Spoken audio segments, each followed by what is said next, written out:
Retour sur beIN Sport 3 pour la suite de votre soirée, handball soirée exceptionnelle. Bienvenue à toutes celles et à tous ceux qui nous rejoignent à Montpellier au Park Suite Arena pour le choc en clôture de la 22e journée entre le MHB et le PSG. Le leader face à son dauphin, c'est peut-être le titre qui se joue ce soir, François-Xavier Houlet. C'est sans doute le titre qui se joue si Montpellier gagne. Le titre pour Montpellier. Montpellier prendrait 5 points d'avance à 4 journées de la fin. Évidemment qu'on serait bien parti, mais on n'en est pas encore là. En tout cas, c'est le match qu'on attend depuis des semaines. On ne va pas se mentir. C'est le match peut-être de l'année. On va voir ça. En tout cas, il y a tout ce qu'il faut pour. Et c'est le match depuis 5 mois qu'attend Montpellier après sa déroute du match aller. Une rencontre au cours de laquelle Thierry Omeyer, ce sera l'un des duels évidemment de la soirée, le duel de gardiens, va être absolument primordial côté PSG. Il faudra de toute façon. Particulier. Et c'est vrai que ça avait été un facteur pas fondamental du tout au match aller, les gardiens côté montpelliérain. En revanche, quelle démonstration de Thierry Omeyer face à ses anciens partenaires. C'est son record d'ailleurs de la saison, 21 comme le nombre d'arrêts effectués sur 35 tirs. Il était à 60% à la mi-temps de réussite au tir sur ses arrêts. Bien, voilà, Paris évidemment a beaucoup travaillé.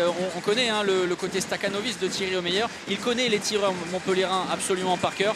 Voilà, c'est une donnée fondamentale sans doute. Oui, et puis l'impact psychologique de Thierry Omeyer sur ses adversaires, particulièrement en France et encore plus particulièrement Montpellier, son ancien club.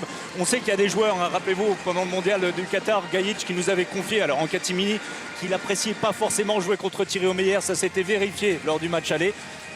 Que va-t-il en être aujourd'hui? On va suivre tout ça. Allez, une soirée fantastique sur beIN Sport qu'on est très heureux d'offrir à tous nos abonnés. Et on va vous faire vivre l'avant-match en live avec l'entrée des joueurs dans une Park Suite Arena remplie 9500 spectateurs. Alors, plus de 8500 billets ont été vendus, mais avec les loges, avec les partenaires invités, il y a 9500 personnes ce soir pour un spectacle absolument fantastique. Le titre est en jeu. En cas de victoire, Montpellier aurait 5 points d'écart, sans doute rédhibitoire pour Paris. En revanche, si Paris s'impose ce soir, eh bien le PSG relancerait totalement ses espoirs de succession à Dunkerque avec un calendrier a priori plus favorable. L'USDK justement, le juge de paix dans cette fin de saison. On a mis les petits plats dans les grands, vous voyez, à l'Arena avec un staff montpelliérain qui a travaillé comme des damnés tout au long de la semaine. On va le voir, le plus grand tifo d'Europe dans une salle de sport en intérieur. Ce sera dans une poignée de minutes avec un son et lumière, de la musique, des DJ. Et sur le parvis, le FIS, vous savez, c'est les sports extrêmes qui aura lieu à Montpellier. Non mais je pratique très souvent. Je vous apprendrai. En tout cas, voilà, le rendez-vous est là, l'entrée des joueurs.